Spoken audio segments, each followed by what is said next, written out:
But first, Bama's Crimson Tide is heading to New Orleans for the 2012 BCS National Championship game. We're glad you're with us. Lynn Brooks has the evening off. The Tide is going for their 14th national championship. WVUA Sports Director Gary Harris joins us now with the latest. Gary. Thank you, Philip. Alabama is going to face LSU in the BCS Championship game on January 9th at the Superdome down in the Big Easy. The Tide finished number 2 in the final BCS rankings released on Sunday evening, just ahead of Oklahoma State. For the Crimson Tide, the game will offer a shot at a little revenge after the Tide lost 9-6 in overtime to top-ranked LSU back on November 5th in Tuscaloosa. Alabama outgained LSU in the game, had more scoring opportunities than did the Tigers, but mistakes and missed field goals haunted the Crimson Tide, and because of that loss, Alabama playing in the BCS game has brought out numerous critics. As you can guess, most of them are from outside the Southeast. However, there still seems to be a consensus that the 2 best teams in the country will be playing in the game, and Alabama will get another opportunity to prove it's the best. Nick Saban says he's looking forward to the challenge of facing LSU for the second time. Well, they obviously are undefeated, and they have the best team, I think, in the country. And I think if you're a great competitor, you know, you like great challenges, and this is certainly going to be a great challenge for us. And our football team has responded well to, you know, challenges all year long. So I'm excited that they've created an opportunity for themselves that will be one of the biggest moments probably of their football career. We'll have more from Coach Saban as the Tide tries to win a 14th national championship. That's coming up a little bit later on in Home Team Sports. Philip. All right, thanks, Gary. And since the BCS announcement, Alabama fans who haven't already purchased national championship tickets are scurrying to do so. But how many are still available? WVUA's Matt McCoy joins us in studio with more. Matt. Thanks, Philip. T-Town Ticket says callers are flooding with the office with questions like how much the tickets will cost and will it be hard to find one. Candace Carden says it's hard for them to know just how many tickets are out there since the university hasn't sent out their tickets yet. Carden says it's going to be harder to score a ticket this year than it was in the 2009 National Championship due to a smaller venue. And as for hotels, WVUA spoke with the New Orleans Convention and Visitors Bureau, and they say they're predicting a sellout. We don't have the exact occupancy calculated at this time. As you can imagine, it's constantly fluctuating.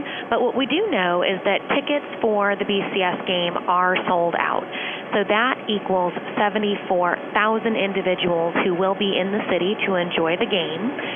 The greater metro area has about 38,000 hotel rooms available. So as you can imagine, we are expecting a complete city sellout. Officials with the New Orleans Convention and Visitors Bureau tell us there will be parties and other events surrounding the championship game. For a shortcut to their website, go to WVUATV.com, click on numbers and links. Philip? All right, thanks, Matt. It's still over a month away until kickoff, but there is something that is never too early to get ready for, and that's financially planning for your trip to New Orleans. WVUA's Travis Leader crunches the numbers. How much are you willing to pay for national championship tickets?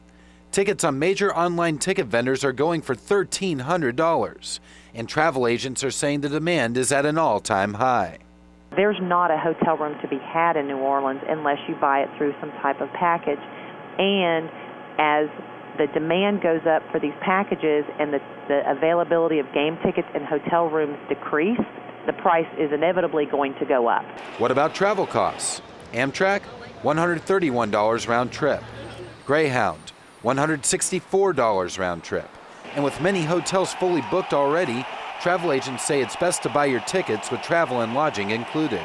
We know how Alabama fans like to travel for their team, so we've been very prepared for this.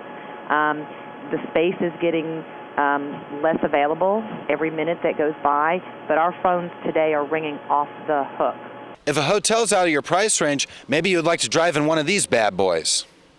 Being able to pull out your tents and grills and cook out with your family, I don't think it's very costly at all to go compared to what you pay for in the hotels, and for the rates that they're going to charge, this would be much more convenient. Graham Povenick says 3-day motorhome rentals go for as low as $715.